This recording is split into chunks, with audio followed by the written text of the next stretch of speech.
And look at Leicester, a 7-point lead at the top for them. No better time to send Mark Clement to see the boss.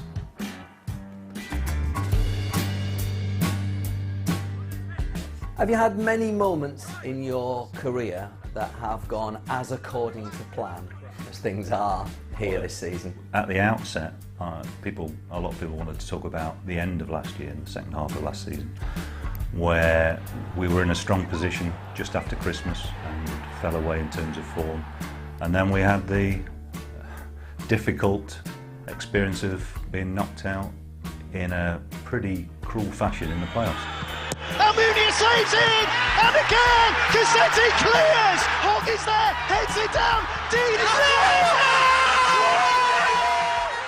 We've made more than 1 or 2 additions that have brought different qualities to the squad this year. I think we've probably got more, well, we have got more experience. You know, we've brought the likes of Dean Hammond in, and obviously Kev Phillips as well. And those sorts of players, I think, have added very much to the mix. I think the chemistry is better, and the balance of the squad is probably better this year.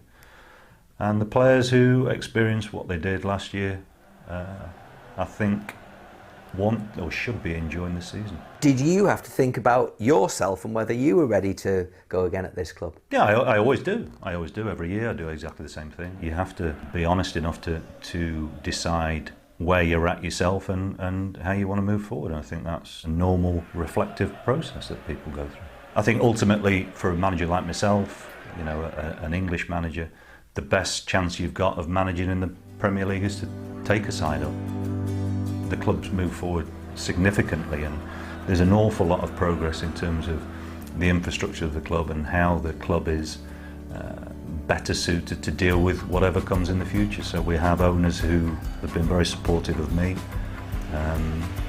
People always want to know how many times I talk to them, and we don't talk very often, but I think that in itself is, you know, I take that as being A compliment. we're doing okay. Yeah. I'm not a fool. I know that in management it's all about results, and I have to achieve success to improve my chances of staying on for a longer tenure, so to speak. Do you in any way fear promotion? Why worry about it? Can't see any point to worry about something like that. Why would I be worried about achieving some sort of success? It would be magical to be the person that restores them to the Premier League after a decade's absence. There's a long way to go. We've got 36 points to play for, and we've got a lot of tough games to get through. There'll be sides who want to knock us off our perch. You are enjoying this, aren't you? Yeah, it's a bit, yeah, I am, but you have to be a bit of a masochist, I think, to enjoy management. And it probably brings the worst out in me as well, but that's just a part and parcel of it. Ultimately, I think the driving force is to try and achieve the success that we set out to, and that's to get promotion. I think he almost cracked a smile there. It's been a long time coming for Pearson, but we don't want to get carried away. I'm sure Leicester fans won't be, but it looks very good for them at the moment. Yeah, but very good as well. And the thing about that league as well, everybody beats each other apart from beating Leicester. And I think at the end of last season, a lot of people thought, oh, he's probably going to lose his job. But fair play to the owners. They've left him alone. They've let him develop the squad.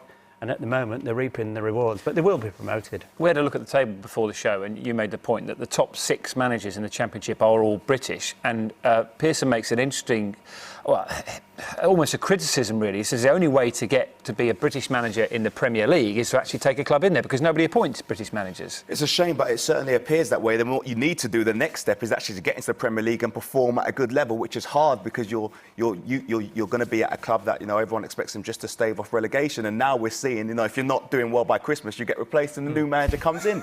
So it's such a tough situation for them. I wonder what will happen if Cardiff, Fulham and West Brom are relegated. That may change. They've all got foreign managers, in terms of the way that, you know, chief executives or owners, chairman perceive the manager and where he should be from. I think it would change, especially when you look at the Championship and, you know, the skills that you need to get promotion from the Championship. And